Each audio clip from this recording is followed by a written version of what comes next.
Screen पर जानकारी दिखाई देती है। Disaster level wasp beast 2। नाम Wang Xiaofeng. Original combat form royal techniques. Space manipulation कमजोर। किंग्स वेल्थ कमजोर। नैरेटर स्पेस मैनिपुलेशन अपनी परसेप्शन रेंज के अंदर किसी भी वस्तु से जगह बदल लेने की क्षमता। किंग्स वेल्थ अपने किसी भी अधीनस्थ की ताकत को इस्तेमाल करने की क्षमता। शियाओफेंग आत्मविश्वास से आखिरकार अब मेरे पास दूसरों की रक्षा करने की ताकत आ गई है। अब मैं किसी पर बोझ नहीं बनूंगा। थोड़ा उदास होकर, लेकिन अफसोस, स्टार आर्मर सिर्फ लगभग 5 मिनट ही टिक पाता है। इसकी कमजोरियां अभी भी बहुत ज्यादा हैं। सबसे बड़ी समस्या ऊर्जा की कमी। फैंग ली प्रोत्साहित करते हुए सिर्फ 1 महीने में स्टार आर्मर और रॉयल टेक्निक्स में महारत हासिल करना पहले ही बहुत बड़ी बात है। दूसरी भी शियाओफेंग सच में एक जीनियस है। फैंग ली आज की ट्रेनिंग यहीं खत्म होती है। शियाओफेंग मेरे साथ महल चलो। आज भी ट्राइब एल्डर्स काउंसिल की मीटिंग है और बाकी क्लैन लीडर्स तुमसे मिलना चाहते हैं।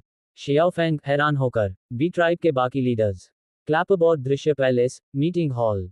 क्वीन बी सभी को इंतजार कराने के लिए माफ कीजिए। शियाओफेंग क्लैन लीडर्स को नमस्कार करो, मेरे अलावा यहाँ मौजूद सभी। शियाओफेंग मुस्कुराते हुए थोड़ा शरारती अंदाज में नमस्ते खूबसूरत सिस्टर्स, मैं हूँ वांग शियाओफेंग। एक लीडर हंसते हुए अरे वाह कितना मीठा बोलने वाला बच्चा है। दूसरी लीडर तो तुम ही हो वो मशहूर छोटा मेल वास्प जिसके पास रॉयल सील है। एक और लीडर मजाक में काश मैं थोड़ी और जवान होती तो इस छोटे वास्प के साथ सबसे बेहतरीन बच्चे पैदा करना चाहती। सब हंस पड़ते हैं। हाहा अरे कहीं तुम उसे डरा तो नहीं दोगी। तभी दरवाजे से आवाज आती है बी क्वीन काफी समय हो गया। स्क्रीन पर जानकारी दिखती है। डिजास्टर लेवल नेटिव मॉन्स्टर बम्बल बी क्वीन। वजन 27,500 टन। क्वीन बी शियाओफेंग ये भी क्लैन की एक और बड़ी शाखा की रानी हैं। बम्बल बी क्लैन की क्वीन और उनकी उत्तराधिकारी प्रिंसेस विवी झुककर सम्मान देते हुए विवी महामहिम वास्प क्वीन को प्रणाम करती है। क्वीन बी हेलो शियाओफेंग क्लैन में तुम्हारे बारे में बहुत कुछ सुनती रहती हूँ। शियाओफेंग नमस्ते प्रिंसेस विवी। फिर थोड़ा सोचते हुए ये नाम कुछ जाना पहचाना सा क्यों लग रहा है। पैलेस गार्डन एक लीडर मुस्कुराते हुए कितनी शिष्ट और सभ्य छोटी प्रिंसेस है। सुना है वो काफी ताकतवर भी है। क्वीन बी हाँ नई पीढ़ी में सबसे तेजी से स्टार आर्मर सीखने वाली वही है। बहुत प्रतिभाशाली लड़की है। क्वीन बी शियाओफेंग से शियाओफेंग ये विवी का यहाँ पहला दिन है, क्या तुम उसे पूरा महल घुमा दोगे। शियाओफेंग खुशी से मम ठीक है। विवी उत्साह में चलो गार्डन में चलते हैं, वहां बहुत सारे खूबसूरत फूल हैं। शियाओफेंग ओके थोड़ी दूर। क्वीन बी धीमे स्वर में क्या तुम्हारी पुरानी चोट फिर से परेशान कर रही है। बम्बल बी क्वीन बस पुरानी बीमारी है, मुझे आदत हो गई है। थोड़ा चिंतित होकर मैं बस यही चाहती हूँ कि मेरे गिरने से पहले विवी एक योग्य उत्तराधिकारी बन जाए। उसके पास बचा हुआ समय। आवाज धीरे धीरे गंभीर हो जाती है। क्लैपबोर्ड दृश्य बदलता है। पैलेस जजमेंट हॉल गंभीर माहौल। Elder council mud wasp clan के लीडर बी क्लैन एल्डर्स ने तुम्हारे अपराधों पर चर्चा कर ली है और तुम्हारे कबीले के लिए सजा तय कर दी गई है।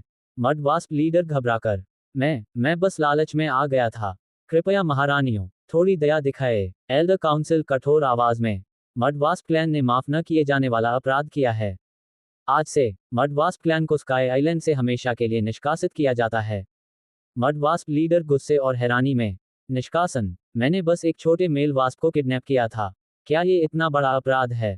एल्डर गर्जन भरी आवाज में बस एक मेल वास्प मूर्ख जिसे तुमने किडनैप किया था वो स्काई आइलैंड का भविष्य का तीसरा राजा है।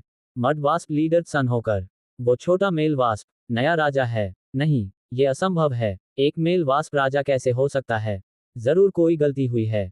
क्लैपबोर्ड दृश्य पैलेस का रियर गार्डन विवी खुश होकर कितने सारे सुंदर फूल हैं यहाँ। फिर शरारती अंदाज में तुम मुझे इतनी सुनसान जगह पर लाए हो, क्या तुम मुझसे कुछ कहना चाहते हो, कहीं मुझसे अपने दिल की बात तो नहीं बताने वाले। शियाओफेंग भोलेपन से ये लो ये लाल फूल बहुत स्वादिष्ट होता है, चख कर देखो। विवी हल्की नाराजगी से हाँ। फिर चिढ़कर तुम छोटे बदमाश क्या तुम मेरे साथ हार्ड टू गेट खेल रहे हो। शियाओफेंग परेशान होकर मन ही मन ये अचानक गुस्सा क्यों हो गई, बच्चों को मनाना कितना मुश्किल काम है।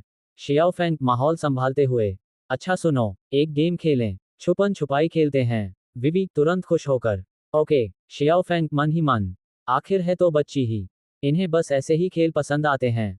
पैलेस का मुख्य द्वार गार्ड कठोर आवाज में आज भी ट्राइब एल्डर्स काउंसिल की मीटिंग का दिन है, बाहरी लोगों को महल के अंदर आने की अनुमति नहीं है। लिटिल मॉथ, हम बस थोड़ी देर के लिए शियाओफेंग से मिलना चाहते हैं। एक और कीड़ा, क्या आप हमारी तरफ से उसे संदेश पहुंचा सकते हैं? शियाओफेंग दूर से देखते हुए, अरे, ये तो लिटिल मॉथ और बाकी सब हैं। प्रिंसेस विवी, क्या तुम इन्हें जानते हो? शियाओफेंग खुशी से, हाँ, ये मेरे दोस्त हैं। सॉरी प्रिंसेस विवी, क्या मैं थोड़ी देर के लिए जा सकता हूँ? विवी, बिल्कुल। शियाओफेंग, धन्यवाद, मैं अभी वापस आता हूँ। विवी मन ही मन हल्की नाराजगी से, मुझ जैसी रॉयल उत्तराधिकारी को छोड़कर कुछ आम कीड़ों से मिलने चला गया। कितना अजीब लड़का है। क्लैपबोर्ड दृश्य क्वीन बी के सामने। शियाओफेंग आदर से झुकते हुए, महारानी। क्वीन बी चौंक कर, शियाओफेंग। शियाओफेंग गंभीर स्वर में, मैं महारानी से विदा लेने आया हूँ। क्वीन बी, विदा। क्वीन बी हैरान होकर, ये क्या हो गया है शियाओफेंग को? मुझे महारानी कहकर बुला रहा है और जाने की बात कर रहा है। शियाओफेंग, मैं यहाँ से जाना चाहता हूँ और अपना खुद का क्षेत्र स्थापित करना चाहता हूँ। क्वीन बी गंभीरता से, क्या तुमने सच में ये फैसला कर लिया है? शियाओफेंग, हाँ। क्वीन बी प्यार भरी मुस्कान के साथ, शियाओफेंग बहुत दयालु बच्चा है। वो हमेशा दूसरों के दर्द को समझता है और यही बात मुझे उसमें सबसे ज्यादा पसंद है। क्वीन बी भावुक होकर, मुझे पता है, तुम हमेशा अपने दोस्तों की मदद करना चाहते थे। शियाओफेंग, तुम यहाँ के लिए बने ही नहीं हो। अब जब तुम राजा की शक्ति संभाल सकते हो, तुम अपने दम पर खड़े होने के लिए पूरी तरह तैयार हो। क्वीन बी आशीर्वाद देते हुए, जाओ मेरे बच्चे, और याद रखना, ये जगह हमेशा तुम्हारा घर रहेगी। जब भी मेरी याद आए, लौट आना। शियाओफेंग भावुक होकर, मम, लिटिल मॉथ और बाकी दोस्त, राजा, हम आपको लेने आए हैं। क्वीन बी, अब से अपना ख्याल रखना। शियाओफेंग, मम, मैं रखूंगा। क्वीन बी माँ। शियाओफेंग, मैं आपसे अक्सर मिलने आऊंगा। क्वीन बी माँ। क्वीन बी आंखों में हल्की नमी के साथ, बीली, आज पहली बार सच में समझ आया, माँ होना कैसा महसूस होता है। बीली नम्रता से, आप तो पहले से ही हमारी माँ हैं। क्वीन बी, बीली, क्या मैं तुमसे एक मदद मांग सकती हूँ? बीली झुकते हुए, महारानी का आदेश। बीली कभी मना नहीं करेगी। क्लैपबोर्ड दृश्य बाहर, प्रिंसेस विवी। विवी सोच में डूबी हुई। विवी, क्या सोच रही हो? विवी, कुछ नहीं। फिर मन ही मन, वो लड़का सच में बहुत डींगे मारता है। क्लैपबोर्ड दृश्य अंडरग्राउंड माइनिंग एरिया के दोस्त, Xiaofeng, dung beetle, flower sister, little moth, bee clan के नेताओं ने मुझे अंडरग्राउंड माइनिंग एरिया सौंपने की सहमति दे दी है। शियाओफेंग गंभीर होकर, लेकिन तुम सब जानते हो, वो जगह रहने लायक नहीं है, बहुत बंजर और खतरनाक है। इसलिए मैं चाहता हूँ, हम स्काई आइलैंड के बाहर एक नया शहर बसाएं। डंग बीटल हैरानी से, स्काई आइलैंड के बाहर, यानी ड्रैगन बीस्ट के इलाके में? शियाओफेंग, मुझे पता है ये एक सपना जैसा लगता है, लेकिन पिछले 1 महीने में मैंने ड्रैगन बीस्ट से अनगिनत लड़ाइयाँ लड़ी हैं। राजा की शक्ति के साथ, वो अब अजेय नहीं है। शियाओफेंग जोश के साथ, ताकि हम फिर कभी किसी के शिकार न बने। क्या तुम सब मेरी मदद करोगे? सब एक साथ, बिल्कुल, हमारी जिंदगियां आपकी सेवा में हैं। डंग बीटल मुस्कुराकर, आपकी जय हो, कीटों के राजा। शियाओफेंग, धन्यवाद। दूर खड़ा एक कीड़ा, तंज कसते हुए, अभी तो बस बच्चा ही है, लेकिन बातें किसी महान योद्धा जैसी करता है। देखना, एक दिन ड्रैगन बीस्ट के मुंह में ही खत्म होगा।